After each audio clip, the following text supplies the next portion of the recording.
Welcome back to another video. Or welcome to the video for those who are new. So, if you don't know, I'm currently clearing out a lot of the stuff from my house. So, here's what I'm doing. I've got to make all the furniture in this room ready to donate. And that means emptying out things like this desk of drawers. Alright, so if you're not familiar with the vlog, I usually read a bit. So I'm going to be reading this book at the moment. It's called Wild Thing, The Short Spellbinding Life of Jimi Hendrix. I've already started it, I'm about 12 pages in, so I'm just going to read a little bit more. Sorry about the noise in the background.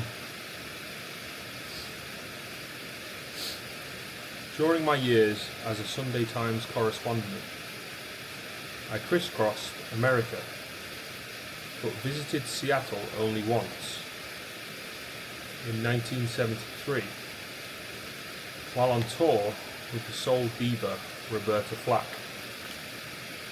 Only then did the realization dawn that Seattle, Washington didn't mean up the road from the White House, but the state of Washington in the far northwest, just below the Canadian border.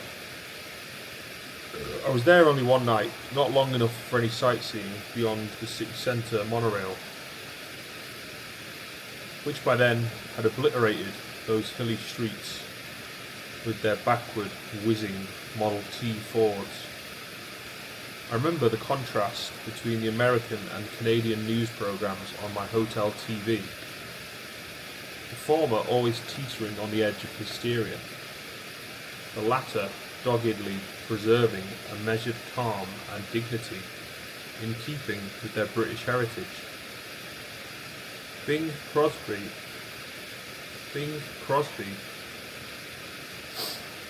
one of the 20th century's greatest popular singers, along with Sinatra and Presley, was born in Seattle's satellite town of Tacoma.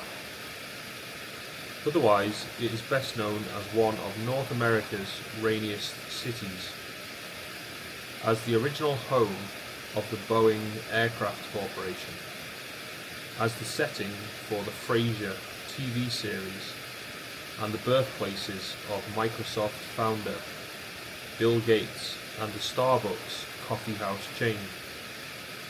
To be sure, the few successful pop performers it has produced, The Ventures, Judy Collins, the all-female band Heart, might broadly be classified as flat whites.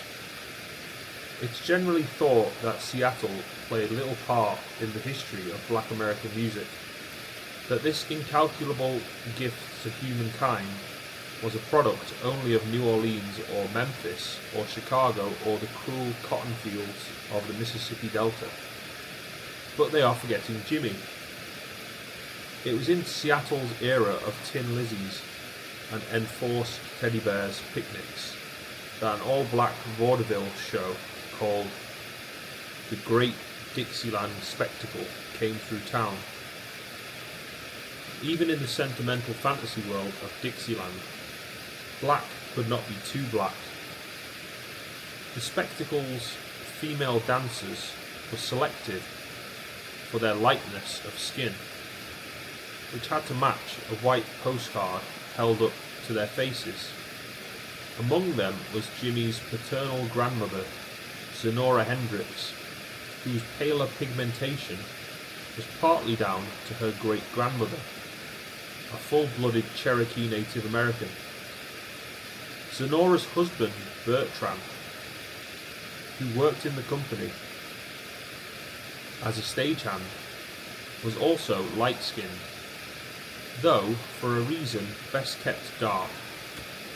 He was the illegitimate son of a former slave and the white merchant who had owned her.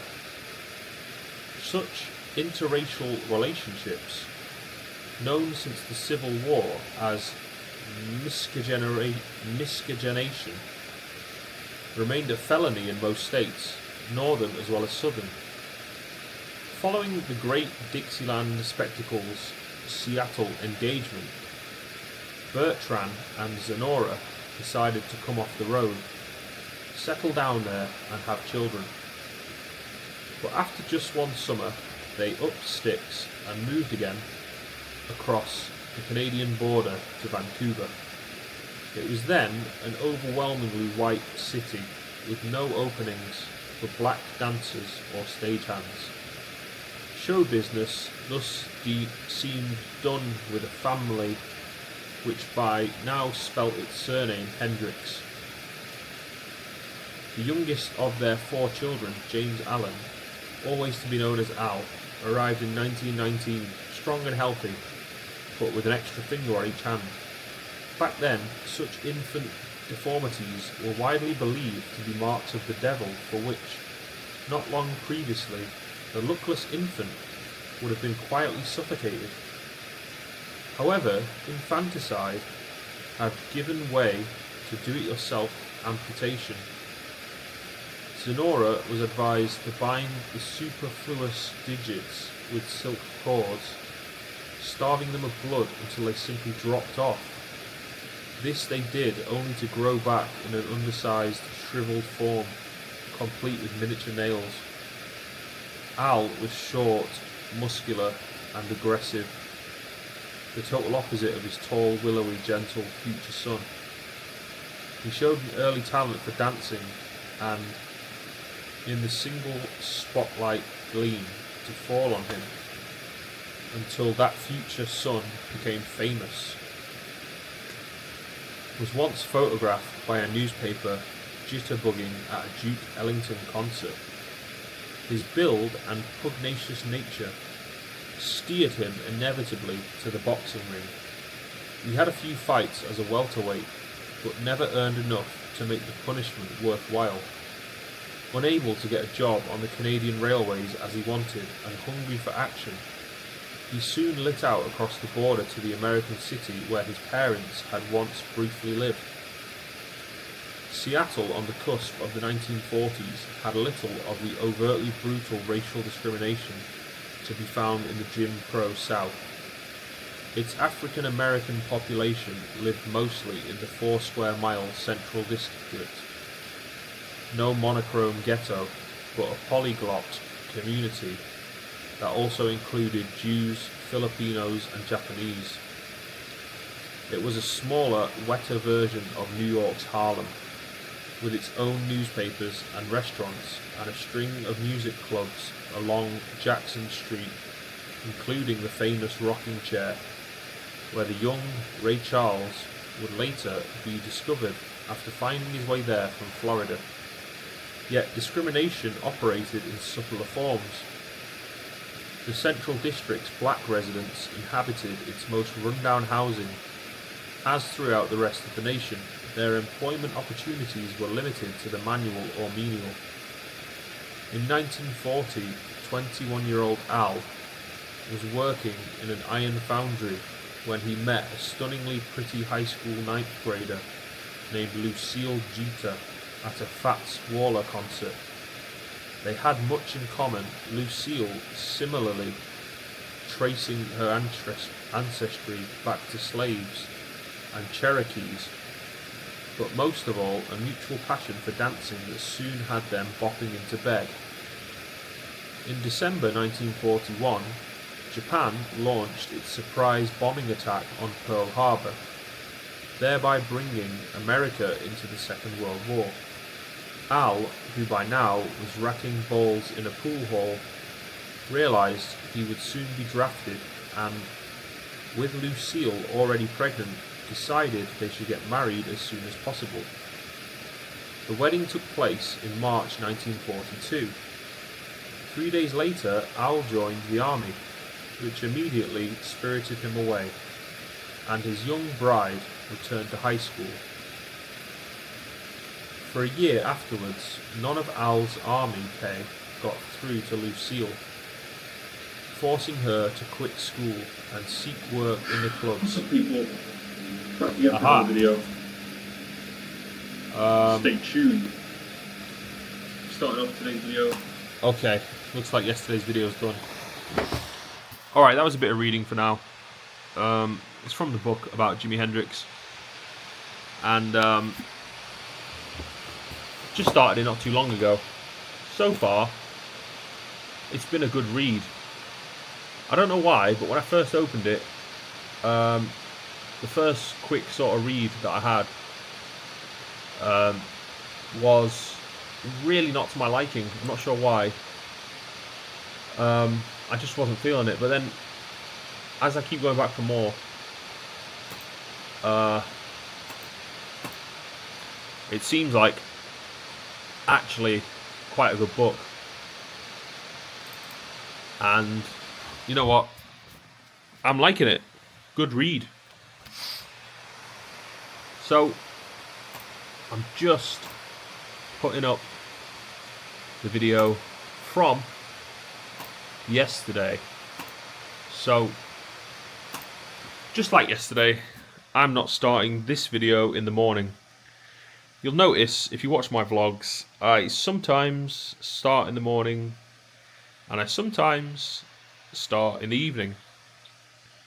And the reason that I start in the evening is because I film the video that I'm currently doing throughout the day. And then when it gets to, I would say after about 7 PM, I start editing it. Today I started a bit later because I had people round, and then I was doing things, and I sort of forgot about it for a bit. But then it got to about 11 PM, and I went, "Oh yeah, I need to edit the video." So started doing that. It's now coming up to 1 AM. So just finished yesterday's video. But yeah, what I'm saying is basically after I finished the video from the day, sometimes I end up thinking, oh, I want to say some more stuff to the camera. So I pull it back out and I start talking again. And so that's the explanation as to why sometimes the intro to the video starts in the evening, and sometimes the intro to the video starts in the morning. But to me, it doesn't matter when it starts, so long as it starts. But now, because I've adopted this habit of doing this daily video, it is literally the first thing I think of when I wake up. So I wake up and I go, oh, I'm awake. Okay. Where's the camera? Better start talking. And that's literally my first thought. So that's how I start the day now. So it's a whole new world for me and a whole new life. And it's great. And I'm so happy that I have this ability to actually do this, because not everyone is so lucky. It's pretty common now to actually be able to have a camera, editing software, access to the internet, YouTube. That's pretty much, I would say, commonplace, definitely in the UK. So pretty much most people could probably do this. I mean, I'm talking about in England. I mean, I don't know about across the world and how people have access to like technology and everything, but damn, I am so grateful that I have access to this technology. Like, this camera is so awesome, and the fact that I can do this and then edit it and put it up on YouTube, and it is so incredibly simple and straightforward. Simple enough and straightforward enough for me to actually figure it out. That's all so amazing. Like, the barrier to entry to actually start making YouTube videos, I feel like, is now so incredibly low that basically almost anyone could actually do it. But when I say that, I do think, okay, well, I may have actually wanted to do this for a very long time, and I did. And I didn't actually do it. And the reason is, and I have to think, well, why didn't I do that? So it must be the case that although anyone could, in theory, possibly do it, do the majority of people actually have the will or the drive or the want or the desire to do it. And I think the answer is most people don't. But it seems that there's an ever-increasing number of people who do. And there are more and more people appearing every single day who want to do exactly what I'm doing, which is just simply make YouTube videos. But I have decided to take the route of, if I'm doing it, I'm doing it. And that means I'm doing it properly. And that means I'm doing it every single day. And that means that is now my sole focus in my life. And everything will revolve around that to some degree. The other way to look at it is like this. I'm already living my life just the way that I am. Every single day. Now, I'm just filming some of it. That's all I'm doing. And when I put it like that, it's like, it's not really a big deal. I'm sharing my life with, you know, the public, but I'm sharing my life with the public anyway already. All the time, you know. I walk around, people can see me. I go to a place, a public place, and I have a conversation with whoever I'm talking to. People can hear me. So people can hear my conversations. People can see me. That's all that's happening on this video. People can see me. People can hear what I have to say. That's it. There's no difference. So, really, and I think the other part of this is I'm used to being in a performative role because of the way that I went through education, and I had a real interest in performance. I really liked drama when I was at school. That was one of my favourite subjects, and so acting was something I really liked to do. And I was in a lot of the school plays, and I was often given like very good roles in the school plays, and that gave me this like confidence to think, well, I get up on a stage in front of a room of people and I can perform, and I have the ability to do so, and it gave me a real confidence boost. And then when I got to high school, I started playing music, and then from a very young age, I'd say about 14, I started playing in bands, and then I played in lots and lots of different bands, but we started playing shows, playing gigs in front of people at a very, very young age. I think my first gig that I ever actually did, a live performance with my band, I was probably about 15. I'm not sure, maybe younger than that. I actually can't quite remember. But I started at a very young age, and that's a habit that I continue to do, was to play live music in front of an audience in various bands that I played in throughout the years. And so having sort of people watching you and listening to you, and me being like, the spectacle of what it is that their attention is on right at that moment, that's all a feeling that I'm very much used to, and isn't totally uncomfortable to me, and isn't necessarily something that I don't welcome. Now, obviously, there's times where I feel less like being the center of attention, so to speak, which no one is really the center of attention. It's, you have your time in the spotlight, you have your moment, and people can look, people can listen, but people can look away and listen elsewhere, and they always have the ability to do that. But it's not a foreign concept for me. So I don't have what a lot of people think of as like the quote unquote common sort of fears of being seen, being heard. I mean, for lots and lots and lots of people, that's just not the case. They're just normal, confident people who don't think of themselves as being scared or worrying about that kind of experience, like having people pay attention to you. I mean, to be honest, like when you actually think about it, people paying attention to you, to me, to anyone, to pay attention, people paying attention is what pays you money, pretty much, no matter what. Is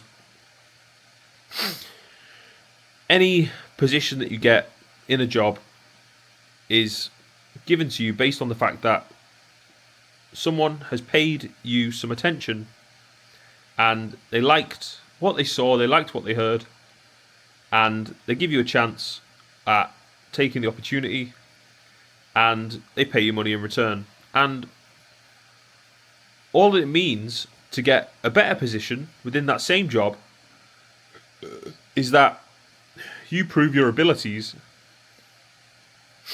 and that means being able to hold more people's attention for more time, and that more attention means more money. So we do sort of live in what I've heard of as being referred to as an attention economy.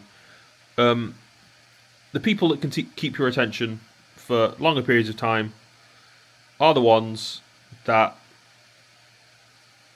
will feasibly have more access to resources and be more willing to win the favour of other people in a way that means they want to help support you in your lifestyle. Now, I'm all for being supported, but I'm also all for supporting others. You know, I accept that I have no money without the help of other people, and so does everybody. The only reason that anyone has any money is because another person has decided they are willing to allow you to have some of theirs. That's how it works. That's how our society functions. And you can question that and think about that, and you will see that is the way it is. So that means, really, the people who make more money are the people who are more well-liked by more people. And if you're more well-liked by more people, that means that more people are willing to support you in whatever way they can, in different ways, in many ways. Now, if a person is receiving a lot of support and has too much now in comparison to lots of other people, then it makes sense. Like, at that point, if loads of people just kept offering me money, people just kept giving me money over and over and over and over and over and over again, everywhere I go, all day, every day, people are like, oh, I want to give you this, I want to give you this, I want to give you this, I want to give you this. Eventually, I'd be like, okay, I've got enough. And then I would want to then give some of that to other people who I thought I might need it more than I do, or the people that I like, or the people that I want to show support to. So the kind of chain of the movement of money that occurs kind of happens like that. But the actual main currency that we trade in, more than anything, is attention. And it's the economy of attention that creates the economy of money. And people could say, well, no, it's about being able to make a good product and then give people something that they want. And yes, that is a part of it. But how do you become smart enough to actually make a product that people want? Well, you have to have a lot of people give you a lot of attention in giving you time and education and being patient and devoting themselves to help you develop your own intelligence through their help, to reach the point where you can become smart enough to make something great that people want. So even again there, it comes back to attention. Sometimes attention has this like negative connotation. It's seen as like wanting attention is not good. But to want attention just means to want somebody to recognize you, and then I guess they either make a judgment on you, they express a liking or a disliking, or neutral, or both. And then I don't know where I'm going with any of this, and cut.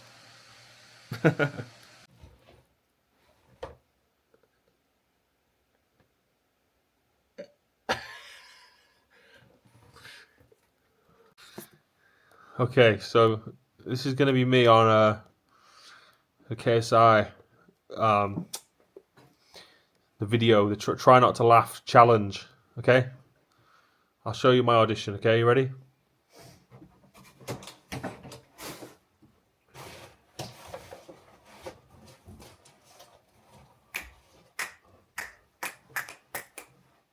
Hey, I fancy seeing you guys here. Whoa.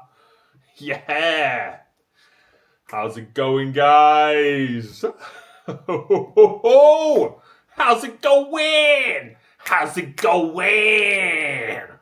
Oh, yeah. How's it fucking going, baby? Okay, they would have laughed at that point. Middle thing. Oh. I love it when you give me the middle finger. I love it when you tell me to fuck off.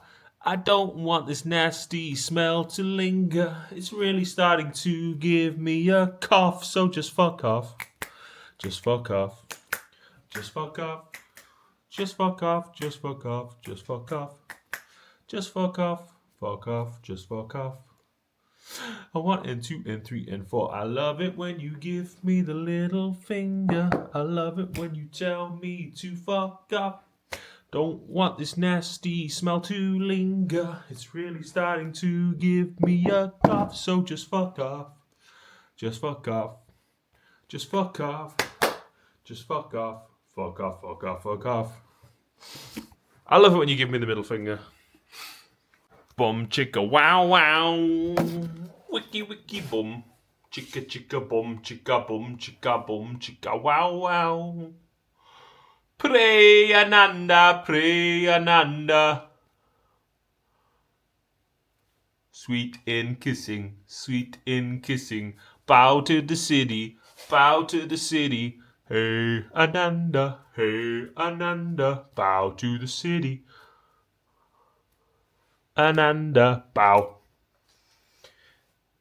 Peace, peace and love. Smiles all around. All around. All around the town.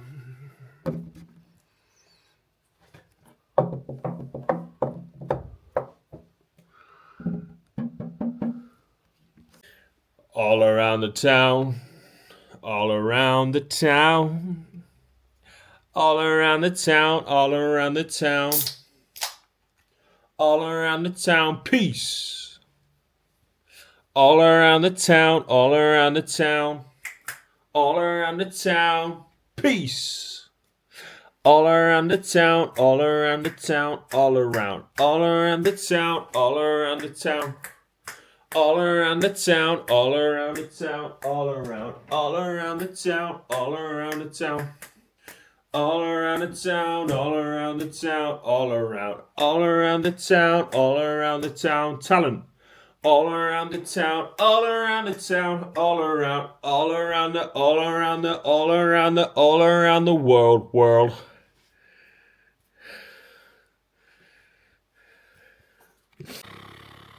Woogity woogity woo, the ship goes down the loo. You watch it go, you see it go, 1, 2, 2.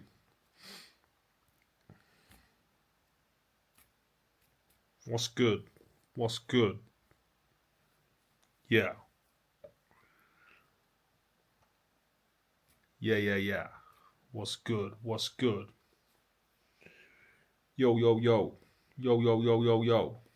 What's good, peeps? How's it going? How's it going? Nice to see ya. Thanks for stopping by. Beautiful, beautiful. Yeah, good one. Good job. All right, all right. Thinking about you. Sometimes I've been thinking about you. Sometimes I've been thinking about you. Sometimes I've been thinking about you. Sometimes thinking about you. Sometimes I've been thinking about you. Sometimes I've been thinking about you. Sometimes I've been thinking about you. Sometimes I've been thinking about you. Sometimes a little. I've been thinking about you. Sometimes a little. I've been thinking about you. Sometimes. I've been thinking about you. Sometimes a little. Thinking about you. Sometimes I've been thinking about you. Sometimes I've been thinking about you. Sometimes I've been thinking about you. Sometimes thinking about you. Sometimes I've been thinking about you. Sometimes I've been thinking about you. Sometimes I've been thinking about you. Sometimes I've been thinking about you. Sometimes a little. I've been thinking about you. Sometimes a little. I've been thinking about you. Sometimes I've been thinking about you. Sometimes a little. Thinking about you. Sometimes I've been thinking about you. Sometimes I've been thinking about you. Sometimes I've been thinking about you. Sometimes thinking about you. Sometimes I've been thinking about you. Sometimes I've been thinking about you. Sometimes I've been thinking about you. Sometimes I've been thinking about you. Sometimes a little. I've been thinking about you. Sometimes a little.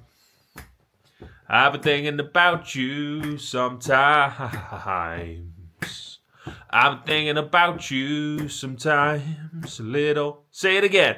Thinking about you. Sometimes I've been thinking about you. Sometimes I've been thinking about you. Sometimes I've been thinking about you. Sometimes thinking about you. Sometimes I've been thinking about you. Sometimes I've been thinking about you. Sometimes I've been thinking about you. Sometimes I've been thinking about you. Sometimes a little. I've been thinking about you. Sometimes a little. I've been thinking about you. Sometimes I've been thinking about you. Sometimes thinking about you. Sometimes I've been thinking about you. Sometimes I've been thinking about you. Sometimes I've been thinking about you. Sometimes thinking about you. Sometimes I've been thinking about you. Sometimes I've been thinking about you. Sometimes I've been thinking about you. Sometimes I've been thinking about you. Sometimes a little. I've been thinking about you. Sometimes little.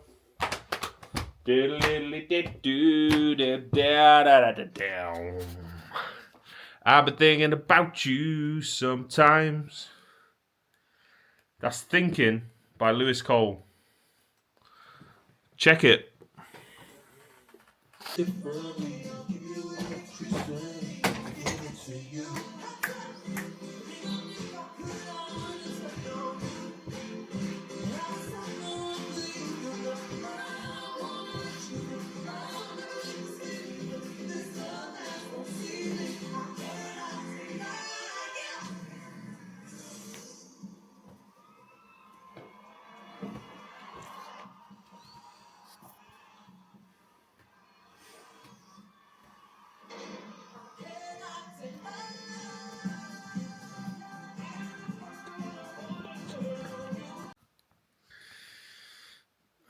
I don't know what to say.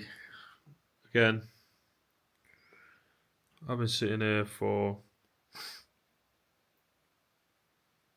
a couple of hours now.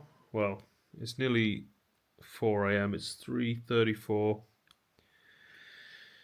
and I've just been sitting here watching live shows of music, all by an artist that I very much like, who has no name. And it started to making me think all about what I want to do with music. But I don't think I can really sum that up in words. I want to really focus on, once again, becoming like a student of music and just working as much as I can on practicing the playing of the instrument. And there's two instruments I'm most interested in right now, and that's piano and guitar. And I've got to start really breaking down my thought process about what it really takes to actually start to play either one of those, piano or guitar.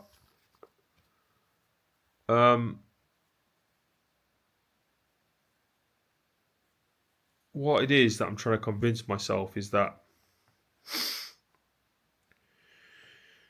there's no real right and wrong way to play. And in the beginning, it's all about experimentation, figuring out exactly what it is you want to do personally, or what I want to do personally, and then focusing in on that. I do think that there's some merit to repeating specific practices, but I'm not sure exactly what those would be. And I think I might be looking for a good teacher. Sorry, not a good teacher, a great teacher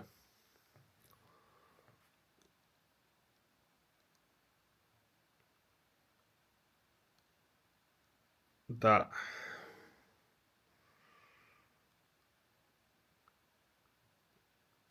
will really be able to set me up for success.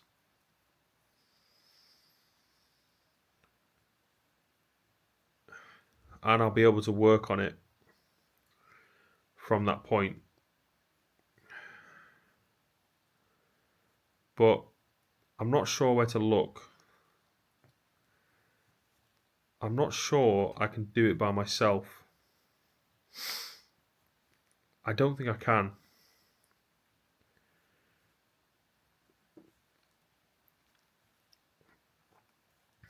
But I'll think about it. There must be a way to make it happen exactly the way that I'm thinking that I would like it to happen. And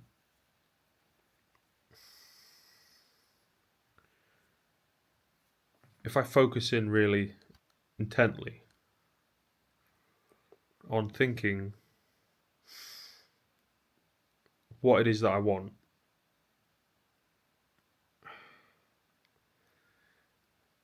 then I just have to practice that. And the end result that I'm looking for is great music, all of my own making.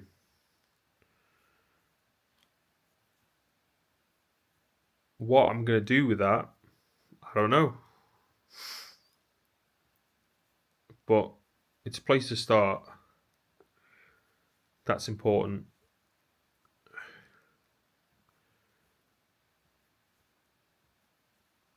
once you have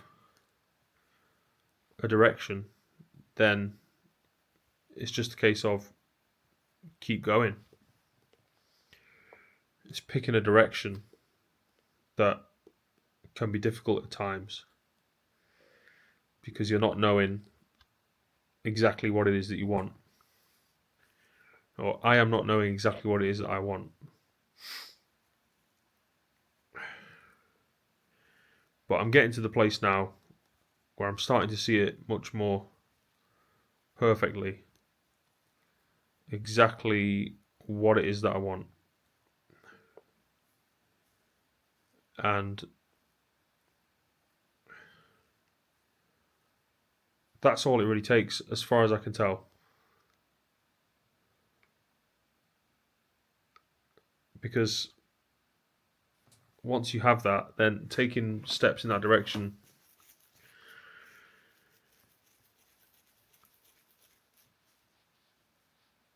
is going to be the only thing that you want to do, whether that seems difficult or not, whether that's hard, whether that's a struggle, whether it hurts, whether it's emotionally draining. It'll be worth it because your heart and your mind is so intensely focused on making happen what it is you really want. And I do think that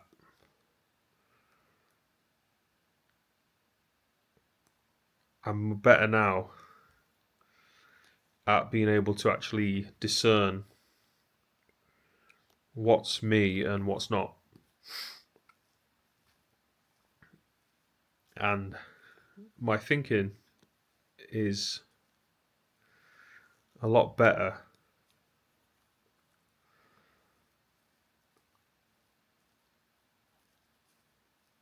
as it's a straightforward process.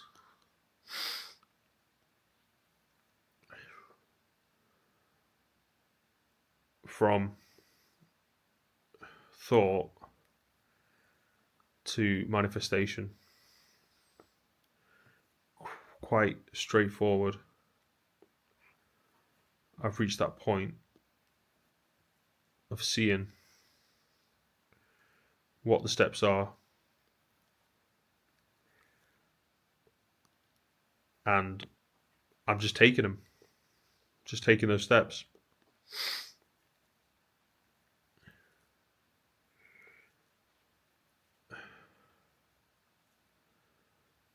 So, in the future, you're going to be seeing me and hearing me a lot.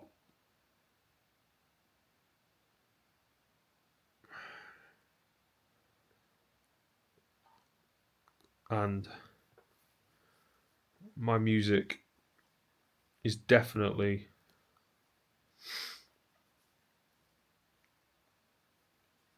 something I think about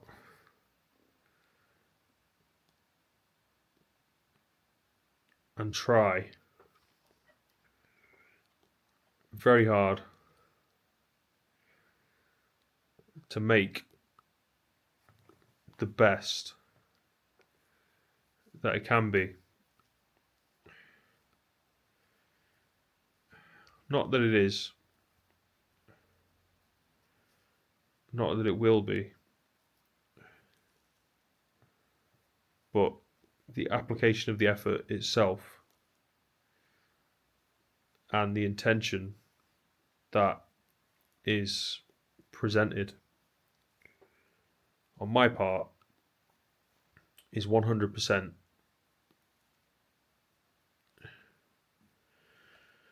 authentic. And that's what I really care about, is to work in a way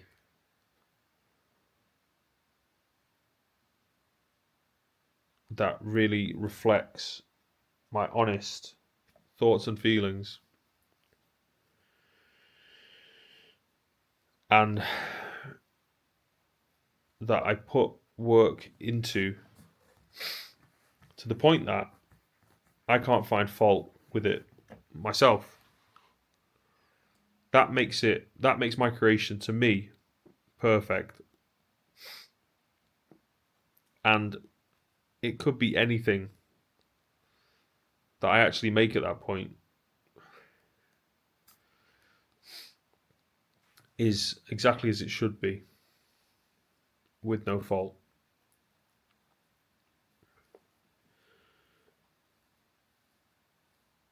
Now, it would be very interesting to see how it pans out over like 5 to 10 years. And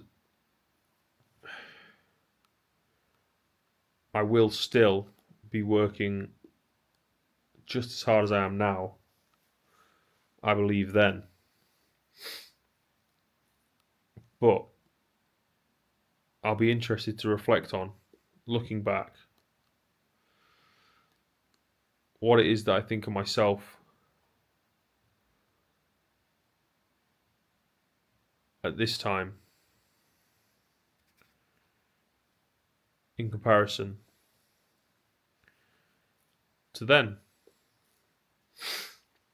I'd like to think it'll all make sense and there'll be no regrets. And I think that will be true, that will be the case as I progress with my work.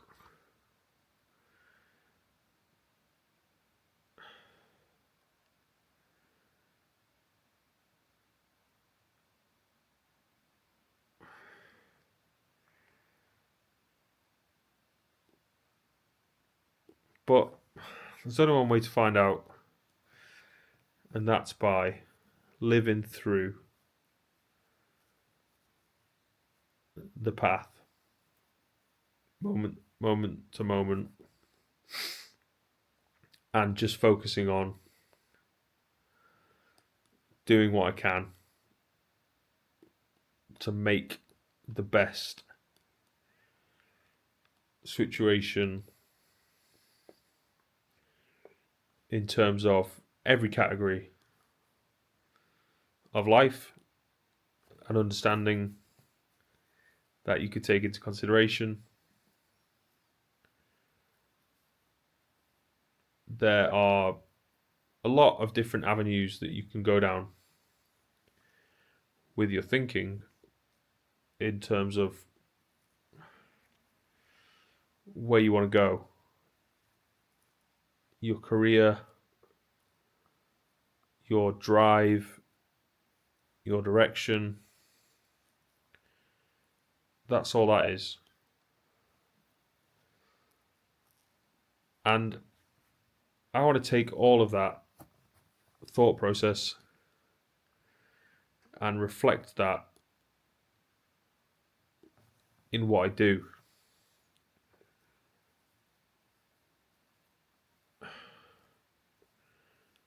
And that's going to happen more and more as this progresses.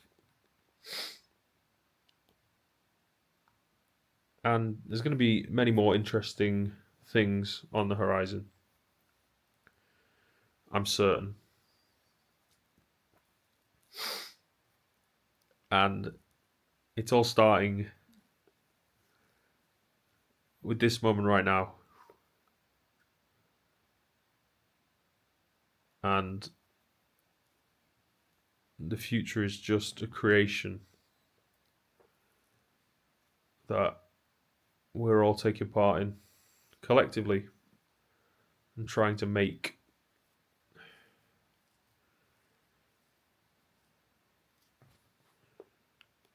It's an idea, but you have to come back to the present moment again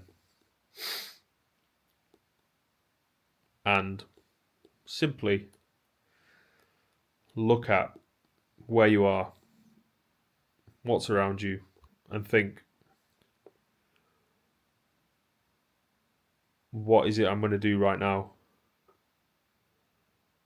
That will be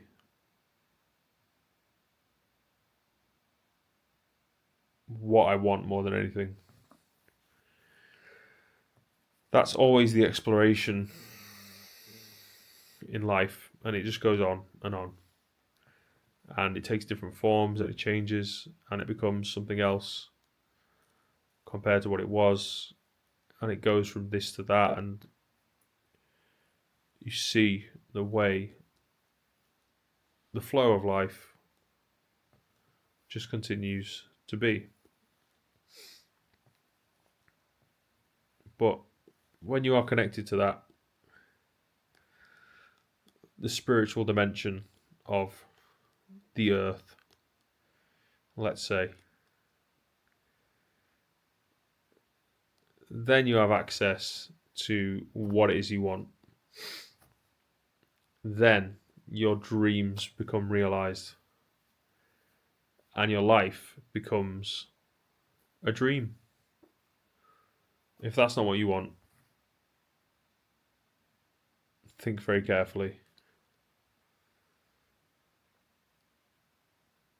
You want something to look forward to. That's worth living for.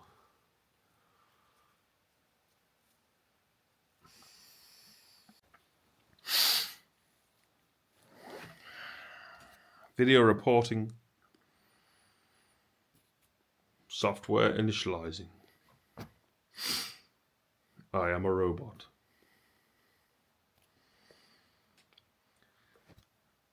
It's currently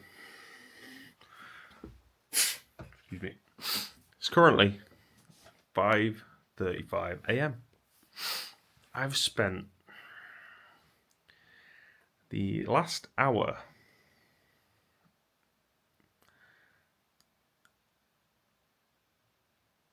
trying to sleep, and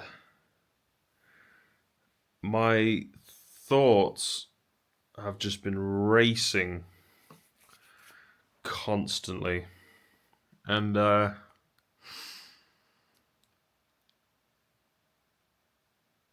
don't think I'm getting any sleep. So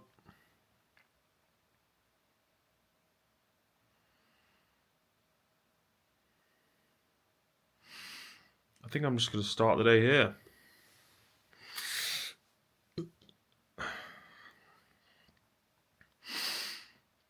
Good morning. What I usually do when I first wake up is make coffee. So I'm going to do that. It feels a bit strange because I haven't slept, but I guess that's what I'm doing.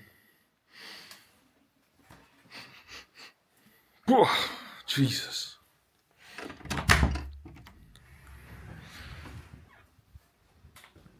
Righty-ho then.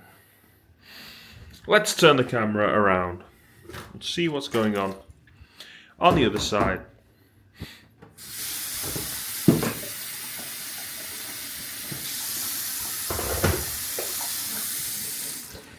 As you can see, there's lots of washing up that needs to be done.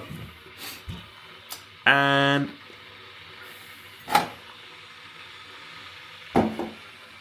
I'm not going to do it right now.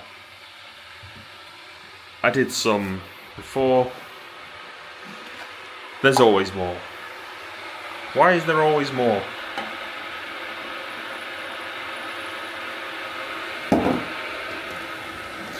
You know what? When I get my new place, one thing I really do absolutely 100% require, without question, without fail, is a dishwasher, so I don't have to do it. And you know what? While I'm at it, saying what I absolutely 100% must have. I should also say, I absolutely 100% must have as well a cleaner.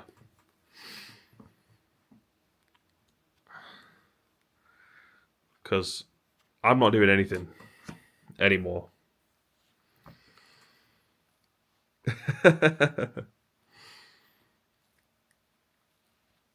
Oh, right. The kettle. Coffee, coffee. Coffee, coffee, coffee, coffee, coffee. Spin the camera around. Oh, look at that. Coffee. Wow. Okay. Pour. Pour, pour, pour, pour, pour. Fill it up. Magical. Magical unicorn, Charlie. We're on a bridge.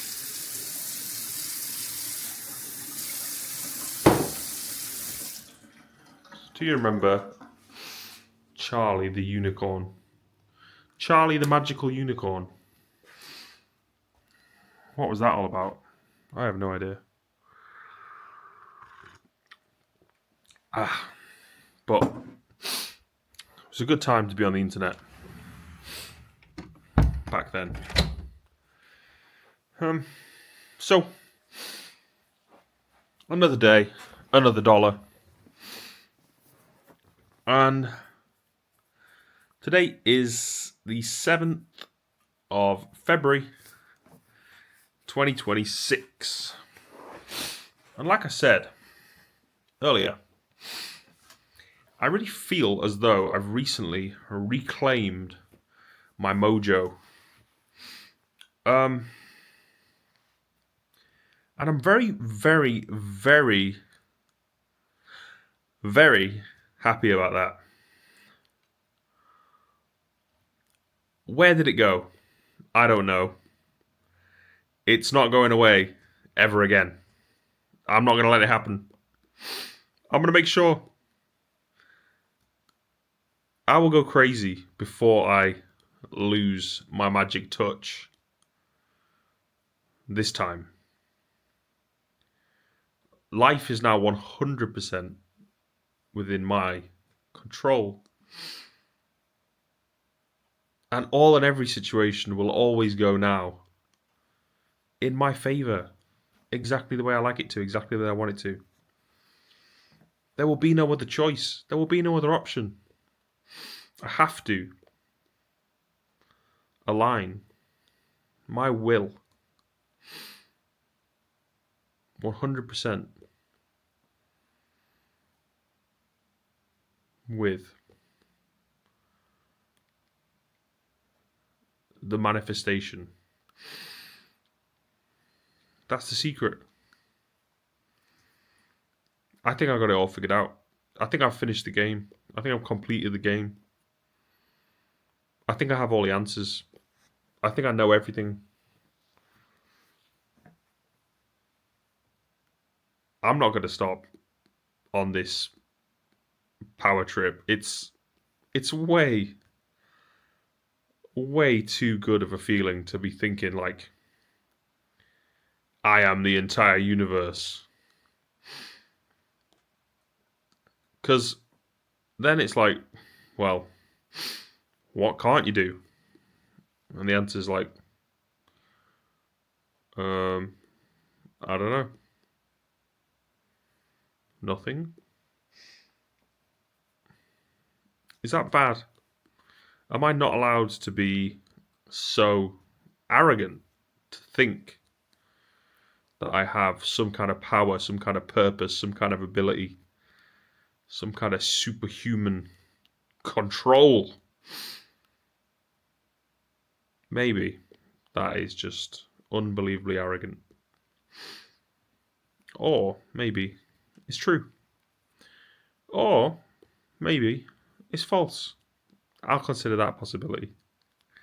I've not completely lost all my senses. Just some of them. But,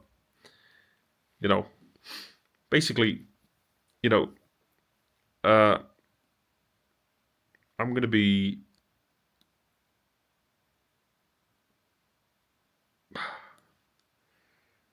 I'm just going to be creating a whole new level now. Like never before. And it's going to be a whole new world.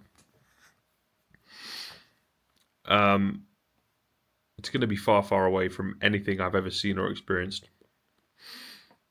And there's no stopping me now. Like I said, I really now think that I've cracked the code 100%. There's no returning to the place of insecurity.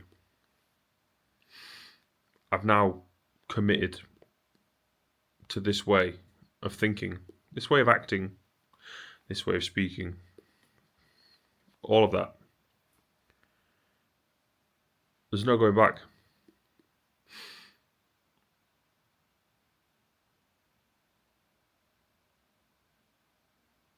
So, I'm happy.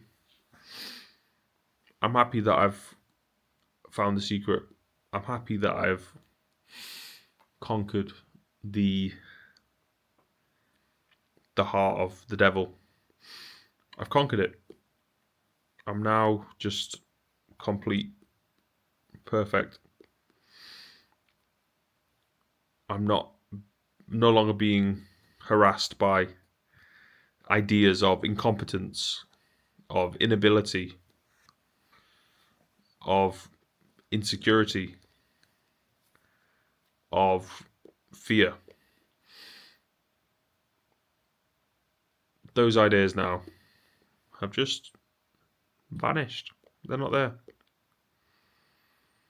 Now I just have pure and unbridled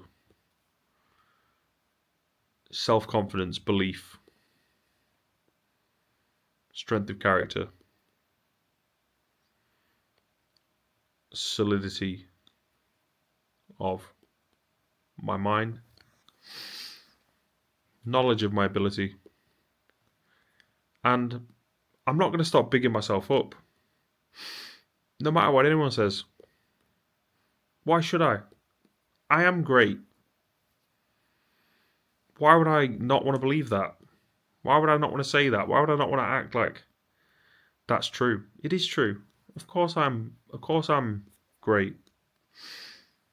What else would I be?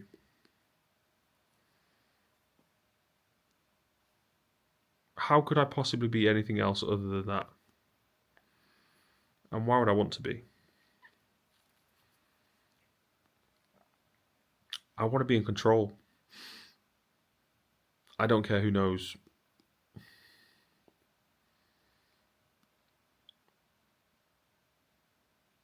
I just want to get my way. I just want to get what I want. I'm not going to stop for anything. I'm going to make it happen. All these ideas, all these dreams, goals, they're all coming true. This year, 2026, it's all going to happen. And you're going to get to watch it unfold on my YouTube channel.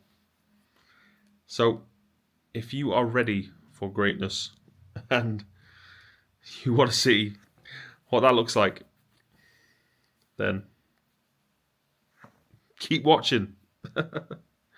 Because there's many great things coming. And whilst I might seem to be cocky and arrogant, I must tell you that I'm not a fool. And I know what I'm doing. And I'm just playing the game to the best of my ability.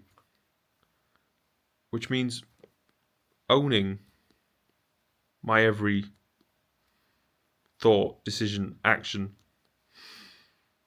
Being aware of my ability That is not unique to me. Many people have that ability. We all do. To manifest.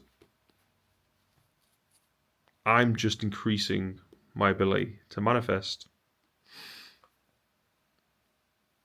and working with that new energy, which is very exciting. And I have to say, I'm over the moon. Just knowing what's going to happen, seeing it so clearly, feeling the power of my own words now, and just watching everything change and improve on a daily basis, more and more. Forgetting all those thoughts of negativity, everything that stopped me from being the person I wanted to be, everything that made me think I'm not capable, I'm not able.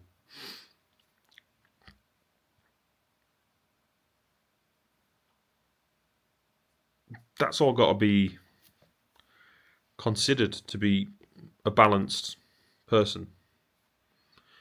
Yes, I agree with that. But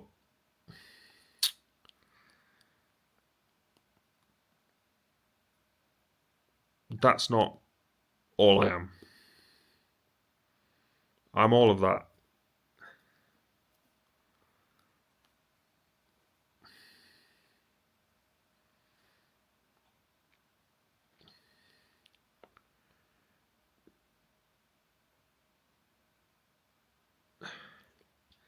There has to be a way through every single situation that appears, whether that's just on the screen of your mind or whether that's out there in front of your eyes. Whatever happens, there is a way through, there is a way out, and there is a way in. And when you actually choose to go further and further in to situations, that's where a lot of the treasure is. So, if you're a pirate and you're looking for treasure, go in to new situations, see what happens. You'll be highly rewarded. Not in riches, but in riches of the soul. That's the most important thing to find. Enrich your soul.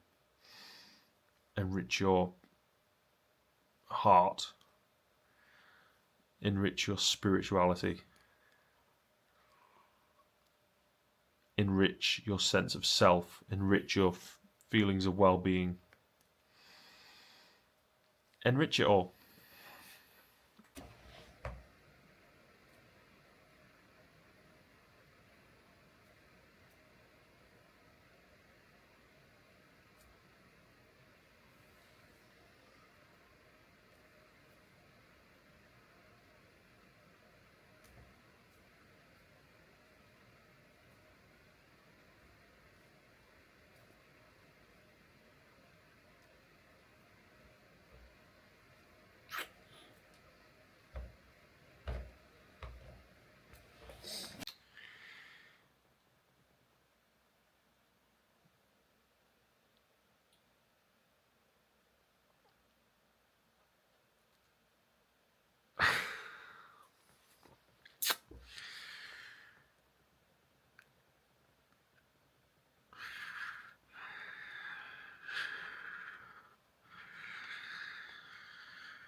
I just had a really important thought. You know what it was?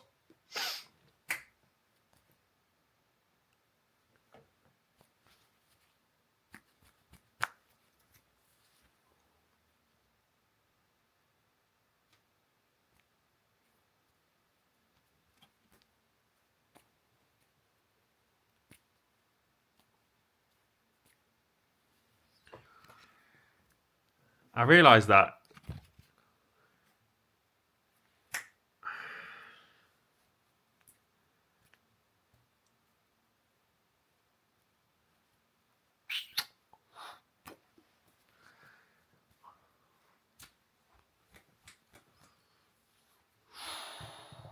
all friendly, telling me how much you miss me. I'm sorry, I guess you heard my song. So, for your business, ain't gonna get no phone.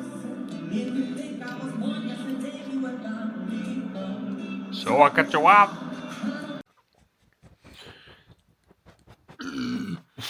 Why am I listening to anyone at all except me?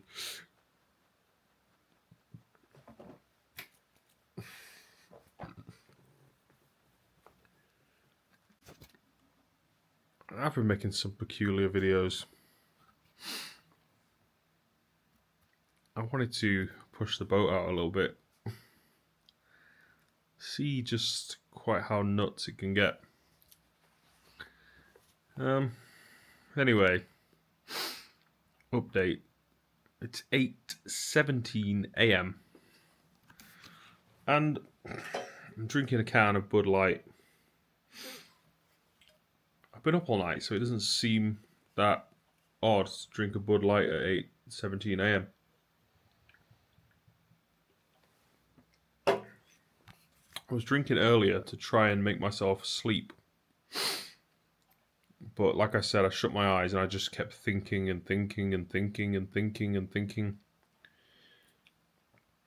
So, anyway, now I'm making some rice, 2 stock cubes,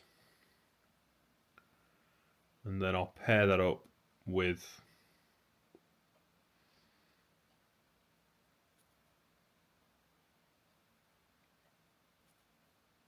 whatever I just grab off the shelf.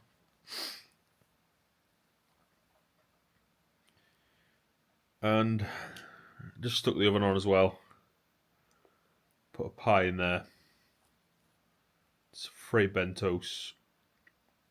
Just chicken pie. So that's cooking away. I'm watching a video. Zane Lowe interviewing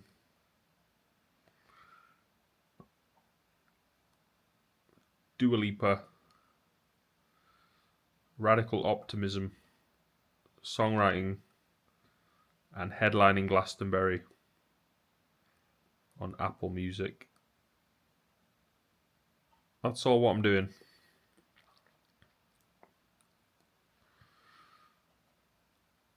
I'm going to keep talking to the camera as well. Not just doing odd clips of me having fun. But I do like those. It makes it interesting. I don't think of it as being any kind of way, just more than like I'm just well, you know what, actually, there's no description.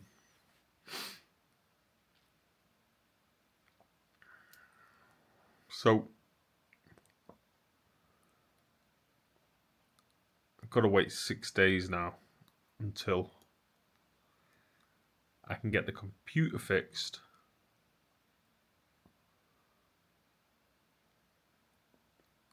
Really needs to be fixed. The screen, the mouse pad.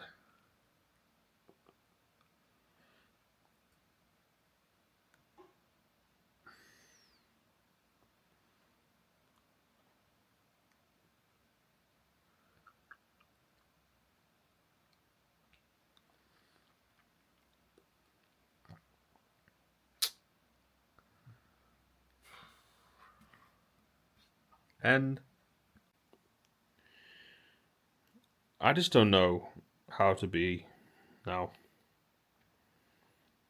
I don't know what to be. I don't know how to be. I don't know what to do. I don't know what to think.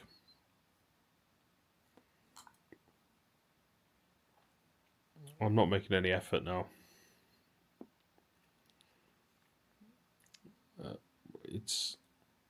It's better, but it's not good. I want to find upliftment and enlightenment. That's what I really want.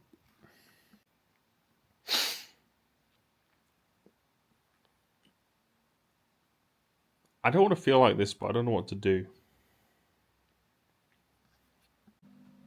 Maybe I shouldn't just keep venting to Cam. Which is what I'm now saying as I'm venting to Cam. Who is Cam? Is it Cam Kirkham? That guy on YouTube? Maybe it's him. Maybe it's just Cam. I don't know what I'm talking about. But that's alright. Because I've been there before. Where before? Here before. Herbivore. I'm not explaining myself. I am. I am what I am. No more words. I better say something good soon. So that it's just not just a whole load of absolute shit. Because that's what today's videos have been so far. Dog shit. Terrible. Dreadful. You know what? I said that before, and then I watched the edit back, and I was like, not bad. When I was doing it all, thought it was terrible. When I watched it back, thought it was pretty good. How does that work? I've got so many questions. I'm not getting any answers. I've got no viewers.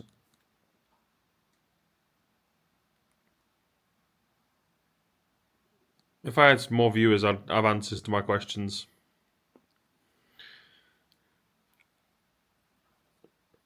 But I'm not sure the viewers would sit through my longer videos. I might have to find a different way to do this thing. But I'm going to keep doing it. And I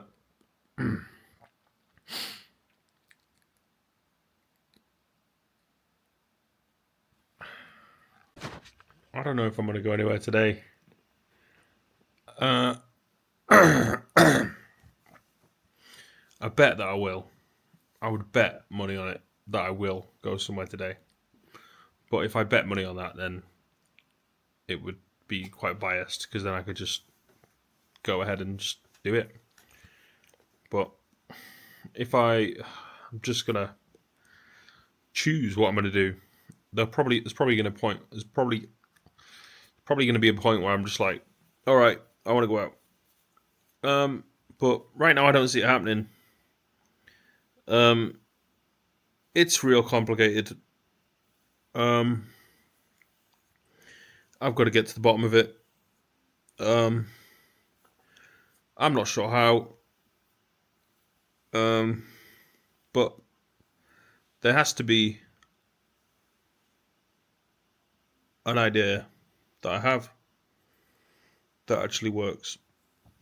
I'm just thinking about what that could possibly be. What could that possibly be? Something that I could do today that would pique my interest, because I'm not already doing that, and I'm thinking like, this is not what I want to be doing at all. And yeah, I'm still left with the sense of like, but I don't know what it is I do want to do. So is that just going to keep repeating? I hope not. It's not very nice to think I'm not satisfied with what I'm doing, and I don't know what I want to do. That just like cancels out to become, well, I'm not doing anything anyway, so stop trying to do anything and just exist. I mean, it's not hard to exist. Then the thought kind of arises like, well, where do I go from there? And the idea is like, you don't go anywhere from there. Why do you need to? Well, and the answer to that is, well, I don't need to, but I want to. And I guess the response to that is like, well, the issue is the wanting. Without the wanting, there's no issue. Then you'd be thinking good thoughts and everything would be alright. So, what should I do? Just stop wanting anything? That might be the way that works. I'm not sure. But I might try to think like that, just as an experiment to see if I actually benefit from that way of looking at life. Do I need to do that? No.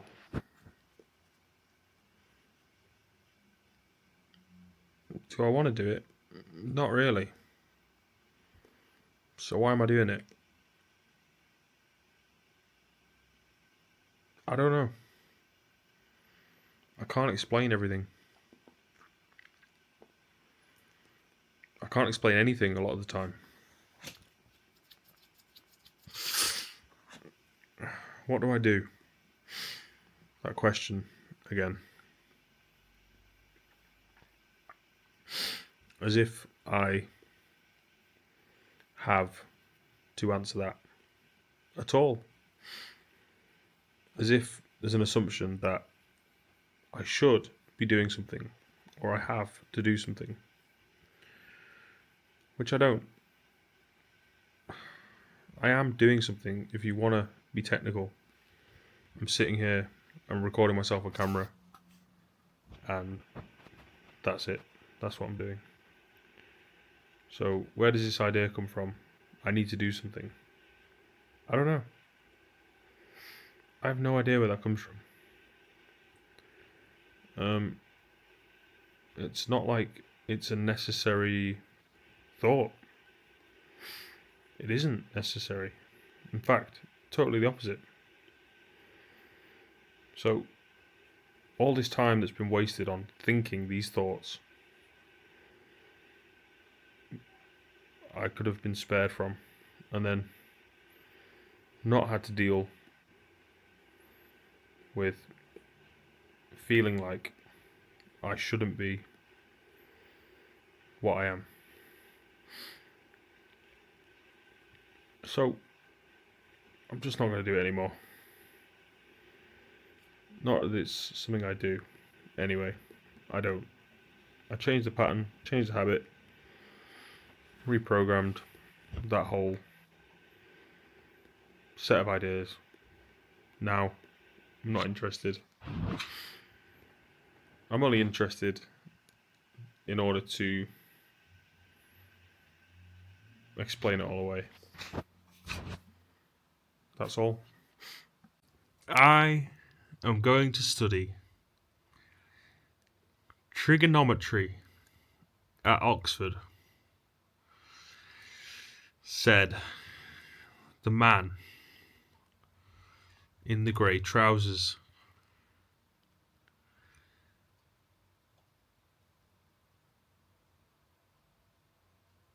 First line of a book.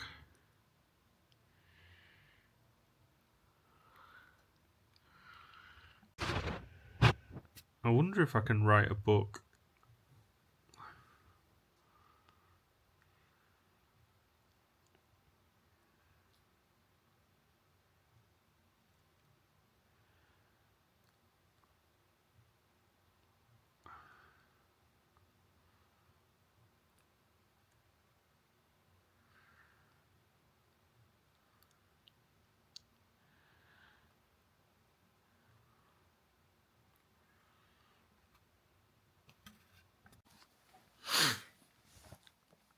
Holy shit.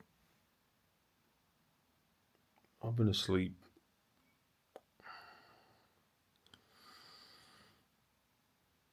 Didn't manage to sleep all night.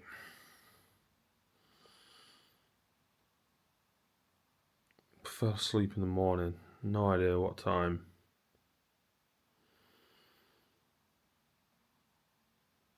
But it's now 4 p.m.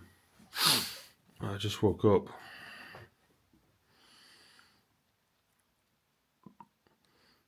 If I count backwards,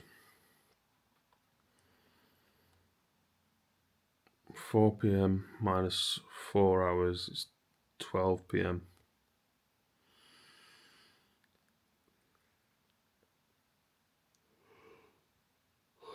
Minus 4 hours from that is 8 a.m. I think I was up until at least 8 a.m.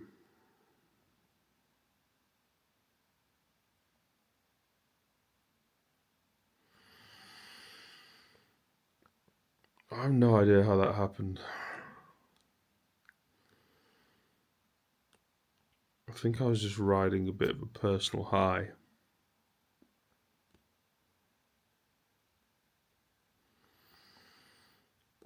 There was no drugs or stimulants of any kind involved.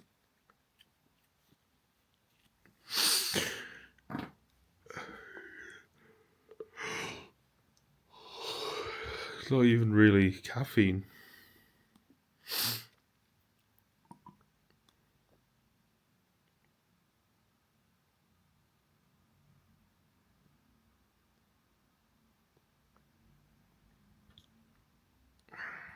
What's been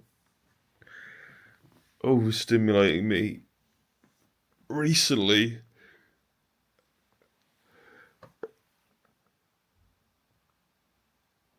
has just been these mental fantasies about what it is that I'm going to do.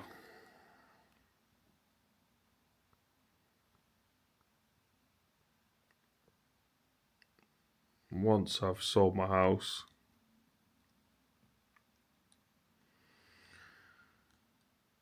how great my life is going to be. Oh man, actually, I've just remembered what actually kept me up.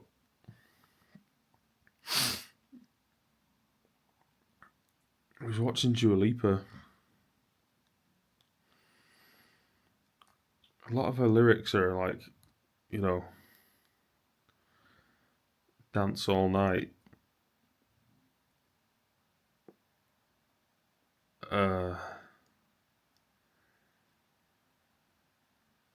And there's probably some other ones that just are like this sort of lyrics, just encouraging people to just, I guess, stay up all night, having a good time. Don't sleep.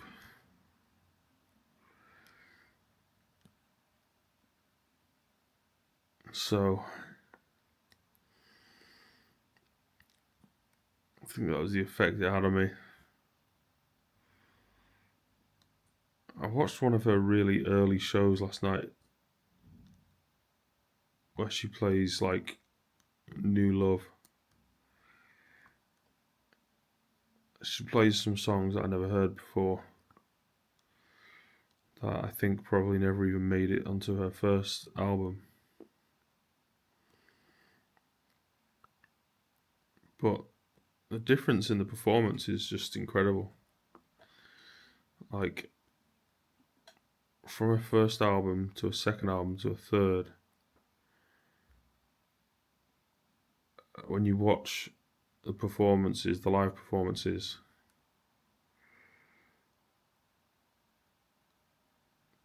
they're so incredibly different. I suppose a big part of that is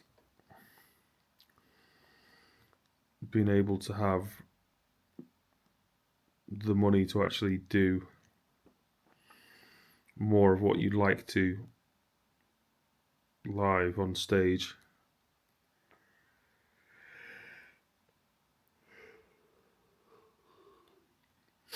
Because as Dua Lipa as an artist has made more money, she's just got like more and more. She's got more and more dancers and stuff. To the point where her most recent live performances, there's so many dancers. Maybe too many. If there is such a thing. I do understand there's no going backwards.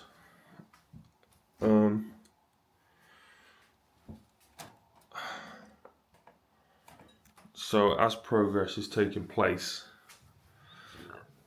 everything just develops. And it's not necessarily better or worse. But I think when I watch the early shows, there's things that I like more about that than the later ones. But equally, there's things that I like about the later ones more than the early ones. So that's what I'm saying about it. It's not better or worse, it's just different. It's interesting, the effect it has on me of getting up at this time. It used to bother me, and I used to think in like a very despairing way,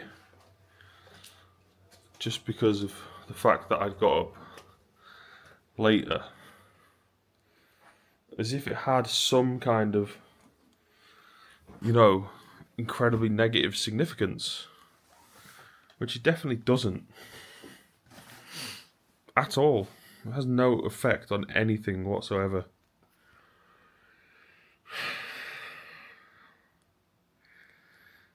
It would be simply the difference between someone who does a night shift versus someone who does a day shift at work. If you were to do a night shift, this is what time to wake up. But I think I've had incredibly poor role models who've managed to convince me of this pathology. that tries to state there's something significant about a so-called change in your sleeping pattern. I just don't care about that at all.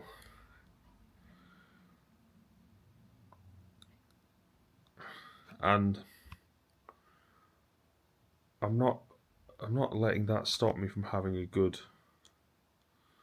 day. Of course not.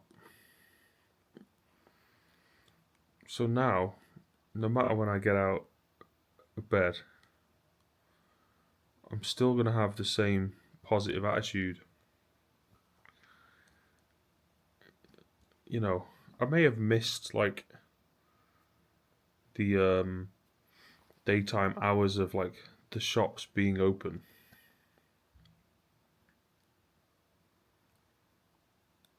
But if that's the way it is, then so be it.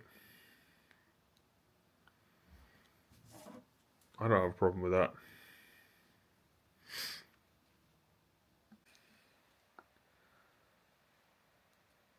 Hello. It's 5:32. And I'm once again thinking about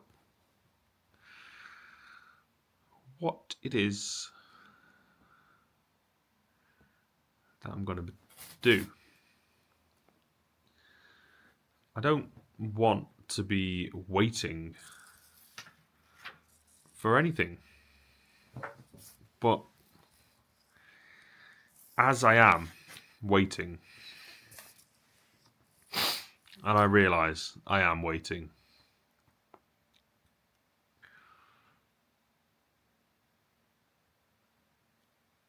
I have to find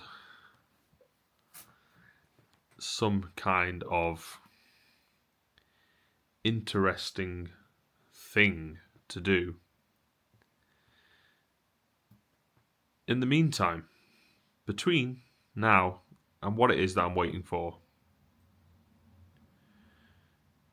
I know what I'm waiting for, but going anywhere or doing anything isn't going to change how long it takes for what it is to get done.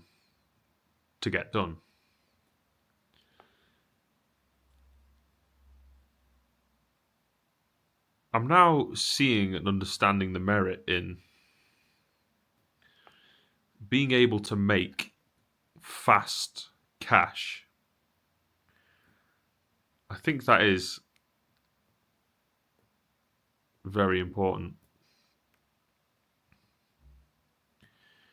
so that you can enable yourself to do what it is you want to do when you want to do it.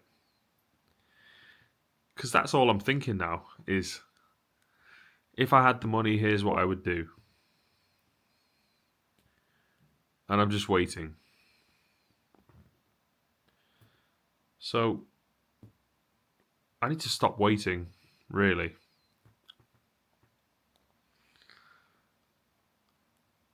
And start doing what it is that I really want to do.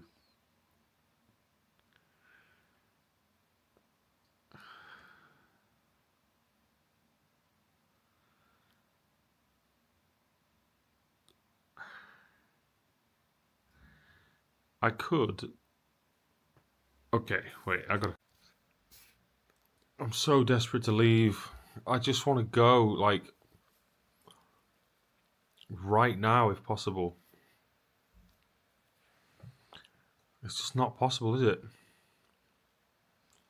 I really don't want to be here anymore. It's so awful. The ghouls. The absolute ghouls. And what they're trying to do. Oh my god. I can't take it. I got to go back to London.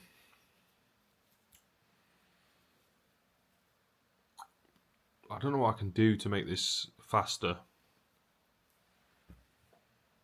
But whatever I can do to make this faster, I'm going to do it. I don't care.